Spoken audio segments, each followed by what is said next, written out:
Hi, everyone. Welcome to our event today. We're going to give everyone just a couple more minutes to join. And while we wait, we'd love to see who's in the session today. Can you please leave a comment with your name, title, and company you work for?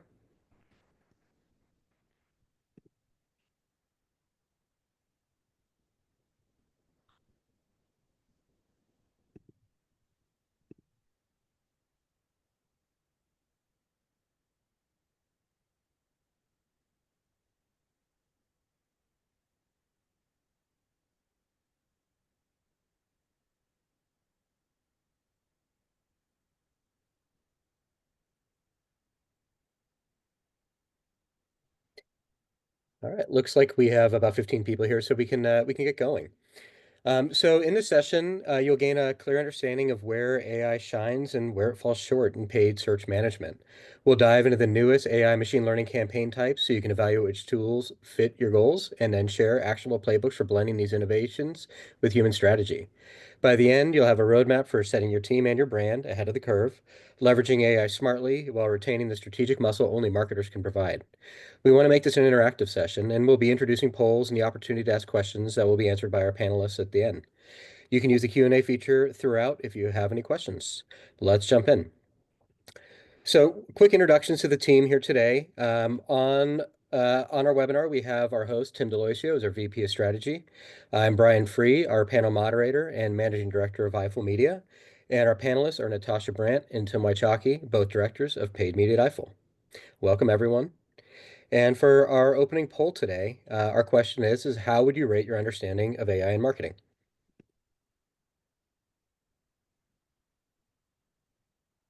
Just give it a second for everyone to answer.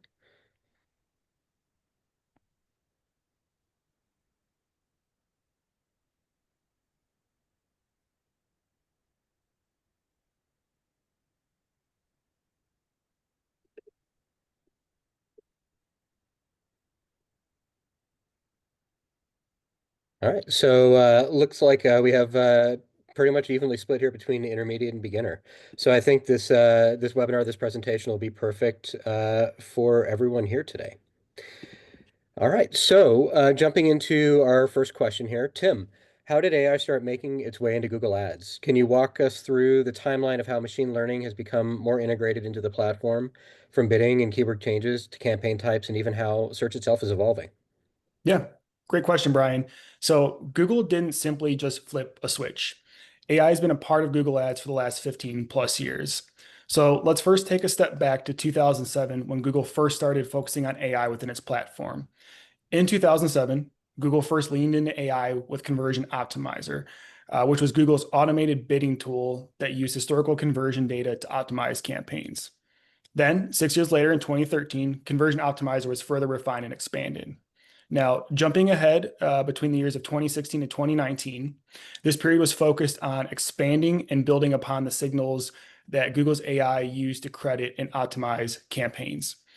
In 2016, data-driven attribution was rolled out, which allowed conversion credit to be assigned across touchpoints. Also in 2016, Smart Bidding launched, Google's AI-powered bidding for conversions based on user signals. Jumping into 2018 there, this was later expanded to support TROAS, maximize conversion volume, and smart shopping. Now, jumping ahead and looking at 2020 to present, a now AI first era, the primary focus has been leveraging data plus user signals to inform campaign optimizations. During this period, we've seen PMAX get rolled out, phrase and exact match types became meaning based, and there's a big focus on using broad match plus smart bidding to drive campaign efficiencies. Now, looking at 2025 and beyond, Google is all in on leveraging AI to maximize account performance. AI overviews and search generative experience are reshaping organic and paid placement as well as context. These new experiences are looking beyond the search query and look at intent to deliver the relevant results. Now, to help tap into the focus on user intent, Google rolled out AI Max for Search, which is an enhancement to targeting, creative, and landing page selection that uses Google's AI to match ads with user intent. So again, we're moving beyond keywords and instead looking at user intent and behavior. To further lean into user intent and to maximize reach as well as touch points to move users through the funnel, Google has been recommending combining AI Max for Search along with PMax and demand gen to drive efficiencies. Now, to sum this all up, again, Google didn't just flip a switch. AI has been a part of Google Ads for over 15 years, and Google's been constantly refining the AI and expanding its uses. Our job now is to guide the AI by defining the inputs, goals, and guardrails in order to achieve our desired goals and to deliver what matters most to the business.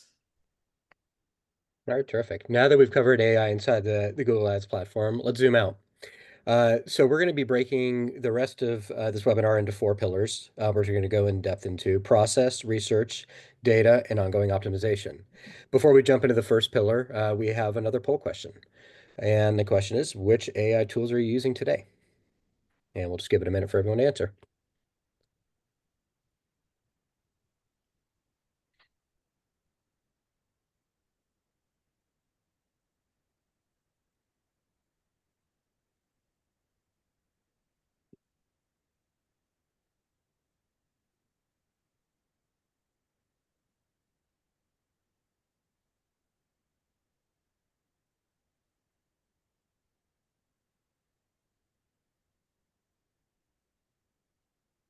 All right, looks like overwhelming ChatGPT here, but a little bit of everything, so that's great. Um, so moving on to how AI supports workflow. Let's start with how AI can help, Tim and Natasha, how does it help you lighten the load? Let's start with you, Natasha. How are you using AI to streamline your day-to-day work? Great question. So here at Eyeful, we've really started using AI as our junior strategist. So treating the tool like a smart intern that can assist with some of our repetitive and technical tasks. So I'm going to start by kicking us off with scripts. I love scripts, and scripts are not new to Google Ads, but sometimes finding what you need can be really challenging, or you find a script that's broken. So we use scripts to automate a number of different tasks, but alerting our account managers about a possible issue is a big one. So these alerts are sent to our emails. We get them scheduled so that first thing in the morning, we know if any of our accounts are facing issues and we can really get ahead of fires. So I recently used ChatGPT and Cursor to modify a zero impression script I found.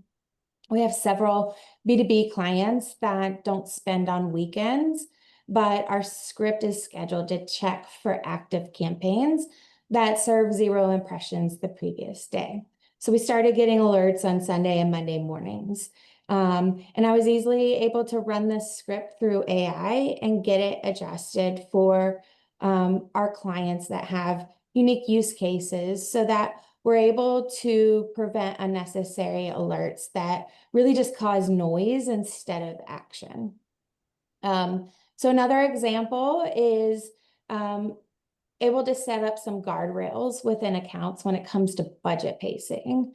This is another automated email that gets sent and really only alerts us if we're over or under pacing by a certain percentage compared to a 7-day average per se. And we can usually easily use ChatGPT or other AI tools to help us get those parameters adjusted based on the specific needs within our accounts. Now, Natasha, you've implemented some of these scripts on my accounts, and honestly, I do find them extremely useful. The emails I receive from them allow me to quickly dive into the data without the need to spend time poking around. So by freeing up my time, I'm then able to focus on overall strategy instead of just being deep in the weeds. How else are you using scripts on your accounts? That's awesome to hear. So I'm very grateful that they're helping you, excuse me. So another way I'm automating simple tasks is using scripts to even label campaigns, ad groups, keywords within my accounts, so that when I go to do analysis, I can be much more efficient. So I can use scripts to apply performance-based labels. I'm then able to really quickly spot underperforming areas and take the action without having to dig into all of the data manually. So this label is this label or script is implemented in my account. I've scheduled it to run weekly, and then it's going to flag any keywords that maybe haven't produced a conversion in, say, like the last 90 days. And then this allows me to pull that report based on the label and determine the action. Do I need to be pausing a keyword? Do I need to be applying negatives so that I'm getting better match types? Or do I simply possibly need to move it within my campaign structure? So those are just a few examples of how I've been using AI to enhance existing scripts to really free up time. But Tim, passing it back to you, a lot of our group, we come to you with any issues or questions regarding tagging or tracking. And you recently shared within our team how you've used these AI tools to assist you in code updates as conversion tracking has really evolved. So you want to share a few of those instances with our broader audience? Absolutely. So personally, I found AI to be extremely helpful with website tagging and coding. So while Google Tag Manager has many built-in templates and integrations with various platforms, we do still run into scenarios where we need to use custom HTML, or when using templates, we need to set up variables that pull specific data into a tag to send to the platforms, such as purchase data. I've been able to use AI to help with writing the code as well as to troubleshoot issues when tags don't work as intended. So, for example, I have a client that uses HubSpot forms, and we needed to expose and extract the user's email from that form so that we could set up enhanced conversions for Google Ads. So, after telling the AI platform what I needed, it was able to generate that code in a matter of seconds. And all we had to do was then paste it into Google Tag Manager and test it. In another example, for an e-commerce client this time, we needed to pass cart information such as items, amount, shipping costs, etc. to the media platforms via tags, but first needed to pull that data from the data layer. Again, was able to prompt the AI while also providing the client's URL to review, and then it was able to generate that code in a few seconds. So by using AI to help with tagging and coding, we're able to place and adjust tags without leveraging a dev team, saving us time and money. Now, wrapping up this section here, some key takeaways.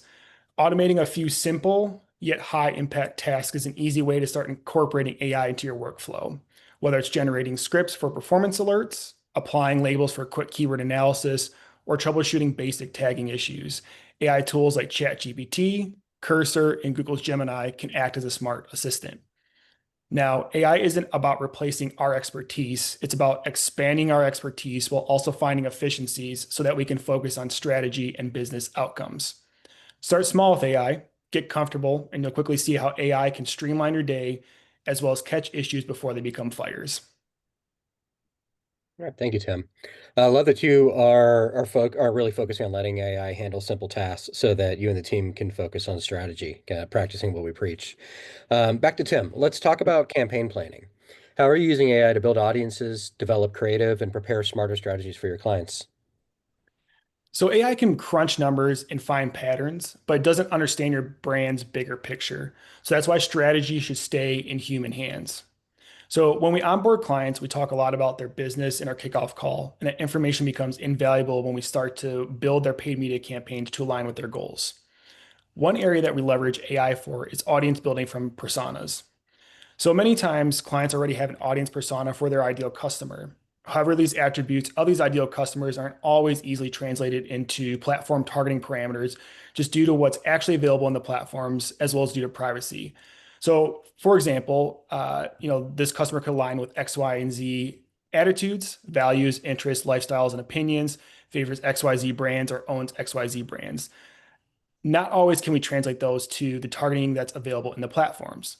So by using AI, we compare the shared kickoff information with client goals, KPIs, and their customer data, load them to a client project that we create in an AI tool to help translate this information into platform-ready targeting by generating interest categories, in-market behaviors, life events, and lookalike traits to be used in Google, Meta, and more. Another way to leverage AI is to help generate keywords and ad copy. So as I previously mentioned, AI isn't new to Google, and Google has AI tools within the platform to help with this. So first, starting within Google Ads itself, Keyword Planner is a great place to start where you can enter keywords of products or services closely related to your business. You can also enter the URL and Google will scan it to generate keywords. Now, this process can also be done while building a new campaign, as Google will ask you for the URL users will go to after clicking your ad and will then generate keywords, headlines, and descriptions based on that URL. Also, for current campaigns, you can go to the campaigns, and when you go to modify settings, you'll see a chat that uses generative AI to help with ad creation as well. So to further expand our efforts and to identify any gaps, we can also look outside of Google Ads' own AI to external AI platforms. And again, we can help identify gaps and help with generating keywords and ad copy. So going back to audience building and uploading kickoff call materials, now that we have a client project created and the AI platform has some info about the client, we can start building campaigns based on our instructions. So when adding additional info such as our client's website, campaign types, proposed structure, ad groups, landing page, etc., it can build a draft for us. It can then easily cluster keywords and ads by the ad groups and campaigns that we specify, and then we can easily identify any gaps. Also, ad copy can be personalized by providing additional details around the brand tone and our ideal customer, as well as we can ask the AI to make sure our headlines and descriptions contain social proof, keywords, features, key differentiators, etc. Now, Natasha, you take it a step further and use AI for competitive research and trend planning. Can you dive into that for us? Absolutely. And, outside of scripts, I really started with ad copy and keywords, just kind of seeing what AI could do there. And then as I got comfortable, I started to dig deeper. So this is where I got into some competitive research. And I love doing competitive research because it keeps me in the know of who's in our market, what are they doing, and if there's anybody new that's coming into our search results. Clients also love talking about their competitors and want to know what they're doing. So ask your clients who their competitors are, or simply find them in the auction insights if you have campaigns that overlap. Now, when you look at the auction insights, you can see where your keywords overlap with your competitors' keywords, or maybe where there's possibly some gaps. Go out and do some live searches. Dig into the Google Ads library and take screenshots of the ads that your competitors are serving. Load those into ChatGPT and just ask the tool, how can I improve? What might my competitors be doing better? You can also do this from your Facebook, Instagram feed, taking screenshots of ads that you see out there. Facebook also has an ads library. So taking screenshots from within the ads library and then uploading it to ChatGPT for some comparisons, some recommendations, and just getting smarter with what you're doing compared to your competitors. I also take all of this information and I can easily keep a log throughout the year from each of my clients. So we're keeping an eye on what competitors are doing and when they're doing it. And this is really going to help us evolve our strategy and testing plans over time, as well as know what to plan for each new quarter that may be coming. So enough about competitive research. Now we'll move into the second part of your question. So talking about seasonality and trend analysis. You can easily upload your client's historical performance and ask ChatGPT about seasonal peaks that live within your client's industry or vertical to help you get prepared. I have a client that has a lot of products across a lot of different departments. So example, they have fishing gear, gardening supplies, farming equipment, on and on and on. And I can use ChatGPT to help me plan out some seasonality in each of these categories. So then I'm ahead of asking for creative assets to prepare PMAX asset groups or plan for upcoming promotions. We can also be ahead of writing new ad copy for these different categories.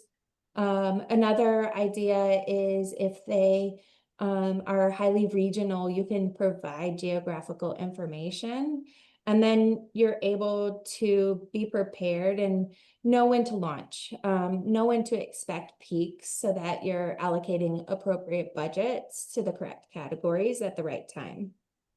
Yeah, these are both great uses of AI, Natasha. Asking AI to identify competitors can surface both direct and adjacent competitors of a brand, which can be helpful when building out a competitor strategy, as well as determining how to speak to these users from the various competitor categories. Also, using AI for seasonality and trend analysis is a great way to find those if a client's data isn't clear, or to double check numbers to potentially identify areas of opportunity there. Absolutely. And just know AI isn't perfect without context. So it's very quick to adapt with direction. So just start using it for ideation, iteration, and really just expanding your strategic thinking. All right, great advice on how you propose using AI for seasonality and competitive research. It's a good use of automation to do work in the background to feed into your channel strategies. Now that campaigns are up and running, Tim, how does AI help you make sense of performance data and help you guide next steps? Cool. So before AI can make smart decisions, it does need smart and clean data. So as we previously mentioned, we use AI to help generate scripts to identify performance issues, and AI can also help investigate the cause of these issues. So for example, we have a script that sends an email when a brand campaign's impression share dips below 80%, so we can investigate. We could then upload performance data and auction insights into the AI tool. This gives us a starting point, and we can use our expertise to shift strategy or determine if competitors are creeping into our auctions more and notify our clients and work together on a game plan. Yeah, this is a great use case. So auction insights are a gold mine and they're constantly changing.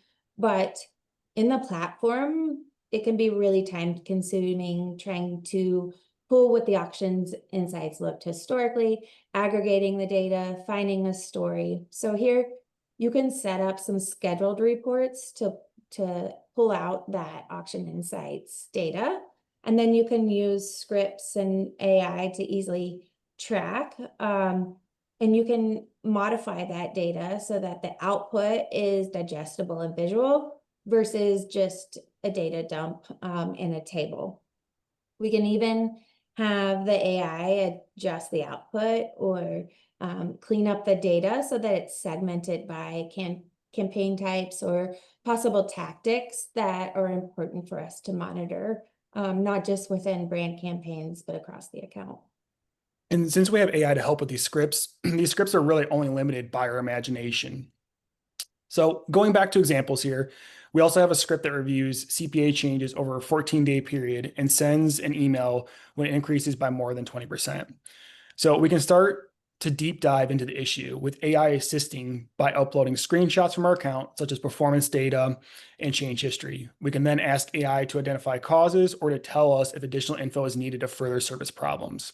Now, one thing to be mindful of is when uploading data, not to share information that is sensitive to your client's account or business. A lot of paid versions that you can leverage here, when you do upload the data, it won't be used to train the AI. However, it is still accessible and lives on servers. So again, just be mindful of the information that you are sharing with the AI tools. Now, to sum everything up here, let AI and automation surface anomalies, then use your expertise to investigate and act. Smart monitoring keeps you proactive, not reactive. All right, thanks, Tim. All right, so we have our last poll question. What excites you most about AI and marketing? And we'll give everyone a minute to answer.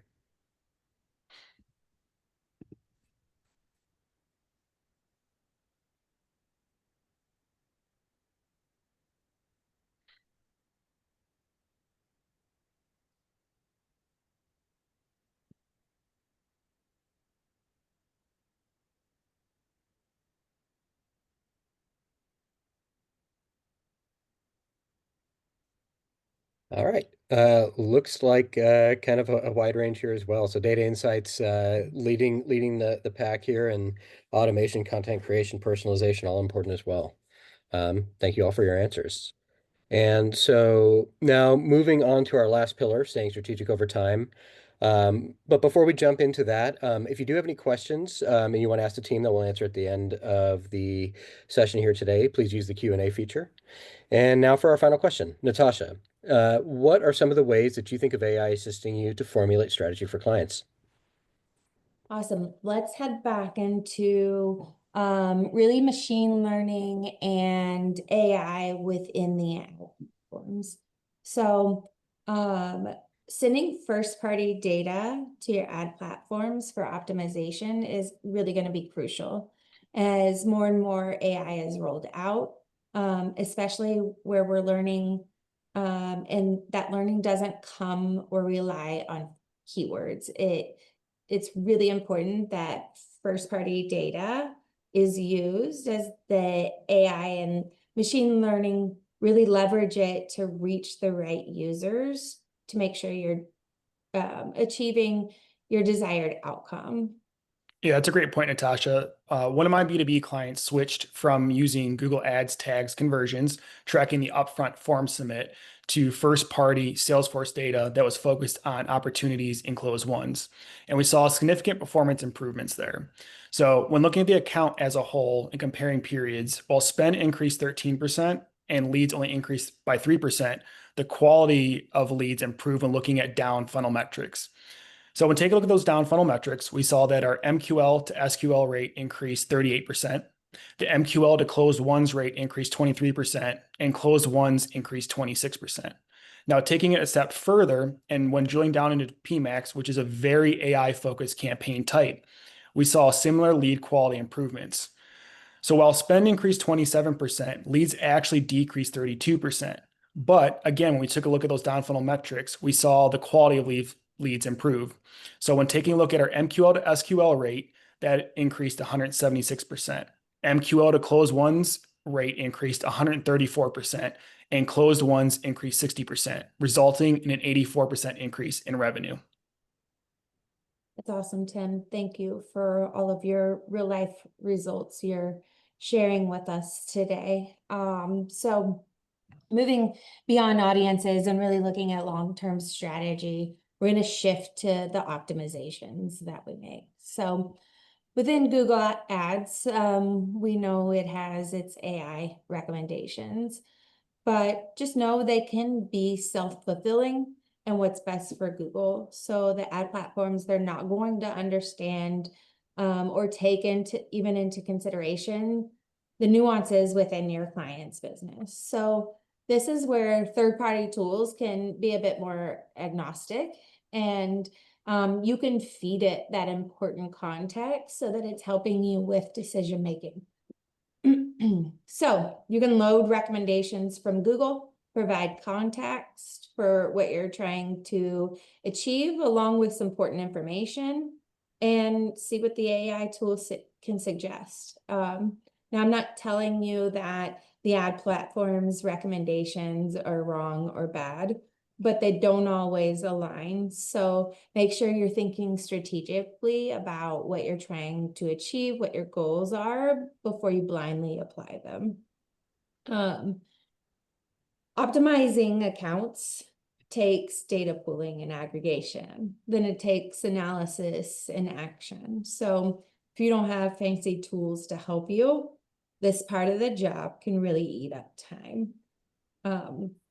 You can start by using AI tools to build or modify scripts to pull data for you and aggregate it in a sheet, then highlight areas for improvement or make recommendations. So if you're an experienced script user, you understand how scripts work, what they're doing, you can automate this whole thing. So you can have it pull keyword report, label underperforming keywords based off of parameters, and then you can have it actually pause those keywords for you. Now, if you're not comfortable with a script making changes for you, change that last step to have it email you the keywords. So then you can go from there, but you're not having to pull all the data manually. Another great thing is to implement an Ngram script and then have the script email you keywords that have high potential or maybe need some negatives applied so that you're improving performance. Again, these scripts aren't new. but they are easily modified now with AI, and you can get what you need, and you can enhance that script and take that output just a step further. And I think as our roles evolve, we need experience doing new things outside of our ad platforms. So now we're optimizing outside of Google Ads. So our specific ad platform, our knowledge there is going to remain deep. We're going to know the ins and outs there, but then we can be making recommendations to our clients to enhance the performance that happens in platform. So an example would be making landing page recommendations. I am in no way a CRO expert, conversion rate optimization. I do know as an internet user what I like and what I don't like about web pages when I get there. But my experience is in no way UX or UI. So, but that doesn't mean that I'm not able to make recommendations for my clients for A/B testing some landing pages, or even trying to create those myself with AI. I can easily upload my client's landing page. I can upload my client's competitor's landing page and have AI make recommendations. Tell me what my competitors may be highlighting and doing better than mine.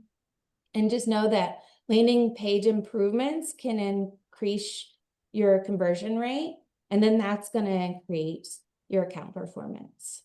So key takeaway in rolling this all up, optimization does not end at launch. So use some automation to surface insights, then act on them strategically. First-party data, site experience, advanced conversion tracking, and performance feedback loops are going to be our new levers. Thank you so much, Natasha. I'd like to thank everyone for attending today. This is the end of kind of the content for our webinar. We hope you found the session informative. I'd also like to thank our panelists, Tim and Natasha, for their great advice. And now to just kind of recap everything. Today, we've covered how AI is transforming paid search, not just inside Google Ads, but in how we work, plan, and think as PPC managers. Whether you're automating a script, analyzing performance, or translating a persona into an audience strategy, AI is here to support and inform, but not replace what we do. The real power comes from combining human insight with AI capabilities. The tools are getting smarter, but they still need your strategy, your inputs, and your instincts. AI won't replace human work, but a human using AI will. We'd love to keep the conversation going. If you have questions about how to apply any of this to your account or workflows, you can book time with myself, and we're happy to dive deeper. And now on to some of the questions that we've received. Yeah, so we've received some great questions throughout the webinar today. First one from the audience was, what advice would you give to teams who feel overwhelmed by the pace of AI-driven changes in paid search? Good question. I can take that one. I think it's totally normal to feel overwhelmed. AI is evolving fast, and paid search is right there with it, changing just as quickly. But I would say my biggest piece of advice is don't fight it, embrace it. So change is going to come whether you're ready or not. Now, with that said, that does not mean that you need to jump into every single new feature or campaign type right when it launches or is released. Not everything is going to be the right fit for your clients or your accounts. There are a lot of people in the industry that do have the budgets to test early, and I promise you they're not gatekeeping their learnings. A lot of them are openly sharing insights, whether that's through LinkedIn, newsletters, PPC chats, Slack communities. So make sure you're staying connected and you're not going to have to test everything from scratch. Really putting this into what we do at Eyeful is that we're encouraged to explore new tools and strategies, ask questions, and really test thoughtfully.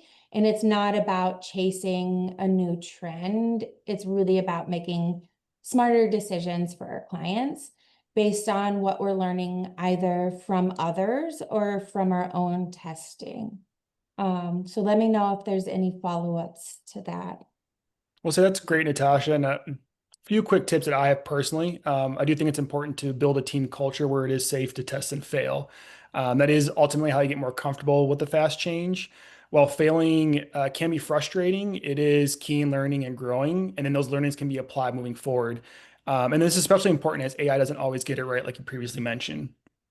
Also, another quick tip here would be to follow trusted voices in the space. There is a lot of signal out there, not just noise. And then last tip I have is if something doesn't feel like a fit right now, it's okay to wait. As long as you're staying informed, that's just great. Like again, you don't have to just lean into it right away. So adaptation doesn't have to mean constant action, but it does mean staying curious and connected.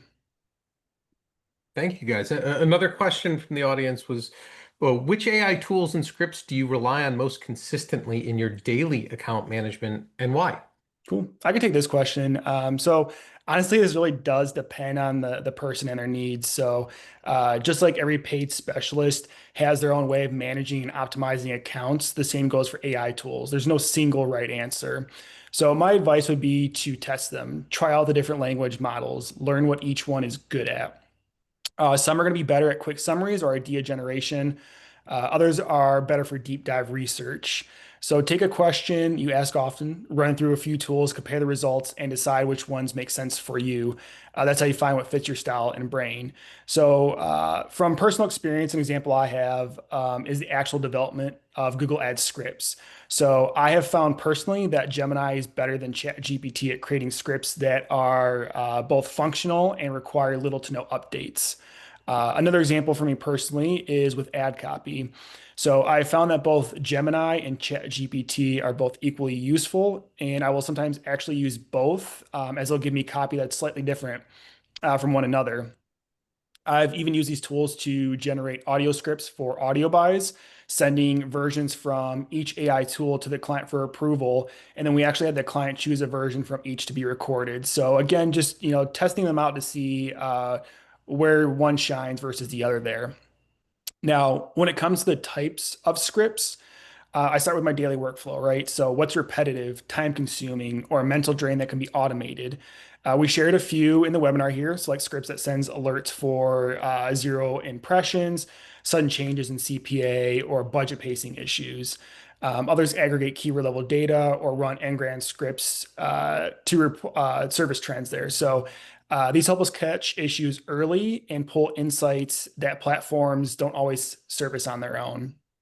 And this is especially important as Google Ads and other platforms become more of a black box. These types of scripts help regain that visibility and control. So one great example is Mike Rowe's PMAX script. When reporting was practically non-existent, that script helped us break open the data and actually understand what was driving performance for PMAX when it was definitely a complete black box when it first rolled out there. Absolutely. And I'll just add a few thoughts here. Don't forget that AI can actually help you write and troubleshoot. So don't overlook it as part of your like coding partner. And then as you're using scripts, make sure you revisit those pretty regularly. Platforms they change fast, and really what worked 6 months ago, it might break or it may not be relevant anymore. And then really as you start to think about automation, just even small automations like data pools or the budget checks that get emailed to us, those can really save hours in your day over time, and all of that time adds up. So at the end of the day, I think the theme here is it's not about replacing humans, but really reducing busy work and reclaiming that brain space for strategy. A related question that came in the chat from Maria was, is there an AI tool that stands out to support higher education marketing? I guess you can expand that to any vertical, piggybacking Tim on what you were saying about kind of testing out different tools and different strategies. As you think about verticality within AI tools, are there any strategies that you've used, that you've leaned into, that help in specific verticals. And I can start with just a little context as I've had some time to think about this Yep. since the question came. I think a lot of this is in the prompt engineering and the context and the questioning that you're giving any of these large language models. The more context you're bringing to narrow the focus of the conversation, that could be Mhm. in a series of prompts. It could be supplying examples, narrowing like where you want them to query from. It could be starting with really highly sourced, asking for highly sourced, peer researched commentary, right? As you're using deep research and Perplexity or ChatGPT to get a really big knowledge base, and then Mhm. using that summary of that knowledge base with the LLMs as context and seeing which ones pick out the spots that really resonate with your intrinsic knowledge, right? So like I don't know that there's an answer, but I know there is a science here that can guide you. Any other thoughts from the team on that one? No, I'd agree with that, Tim. I think it does come down to how you prompt the tools. Obviously, my examples there, I did see some differences between ChatGPT and Gemini, but to your point again, I think it does come back to how you prompt it, how much information you're giving it. Is it as simple as you know, Gemini, please build me a Google Ads script to, track keyword performance? Or are you telling it specific windows to take a look at, when to send those reports? Or if you're trying to create copy, providing it with a URL plus a specific tone you're looking for, telling it to add in specific keywords, differentiators. I think it does ultimately come down to how much information you're providing it. And the more information you can provide, the better and harder and smarter it can work for you. And specificity too. If you're Absolutely. general and vague, you're going to get a general and vague response back, or whatever the response back, it's going to be general and vague. Great. And then the last question I have from our audience, with so much emphasis being placed on the human plus AI approach you've laid out, what's your kind of 5-year outlook on the role of the human in paid search strategy? Good question. Honestly, 5 years is a really long time in paid search. So I think it's tough to really make predictions with certainty because of how fast things are changing. But there is one thing I do believe. I don't think humans are going away. So what is going to change is how we show up as account managers. I'm a part of a group called the PPC Hub, and we talk a lot about becoming a T-shaped marketer. So that means having that deep expertise in the platform you manage, but then also getting this broader knowledge in areas. So examples of that would be SEO, conversion rate optimization, creative strategy, analytics, even AI. So that breadth of understanding is what's going to set you apart as a strong marketer. Now, instead of being just a platform expert, the value is really coming when you're able to connect the dots, understanding how paid search works with the rest of the marketing funnel and business. And yes, I believe that the AI plus human model is here to stay. AI will get smarter, but it's never going to replace all of the nuance, strategy, and judgment that humans bring. However, AI plus a human will replace just a human. So make sure that you're making this shift and really starting to use AI and getting comfortable with it. And to expand upon that, there are a few things that I feel like AI can't do well. So one being understand the emotional nuance behind messaging and creative, or navigating brand voice, legal guidelines, or client context, as well as aligning data to broader business objective without human interpretation. The way I like to look at it is AI can get us 90% of the way there, but it's up to us to guide and QA that last 10%. So the future belongs to humans who know how to use AI, not those who try to compete with it. And in that world, curiosity and adaptability are going to be some of our most valuable skills. Very Excellent. well said, team. That's the end of our questions, but that doesn't need to be the end of the conversation. If anyone in the audience wants to talk further with our team about the intersection of AI and paid search, or hear more about what we do here at Eyeful, please reach out to Brian via his Calendly link here on the screen, or you can reach out to the team more broadly at hello@eyefulmedia.com, and one of us will respond quickly to continue the conversation. Thank you very much for all your time here today. We appreciate it, and have a great day. Thanks, guys. Thank Thank you. you. Bye.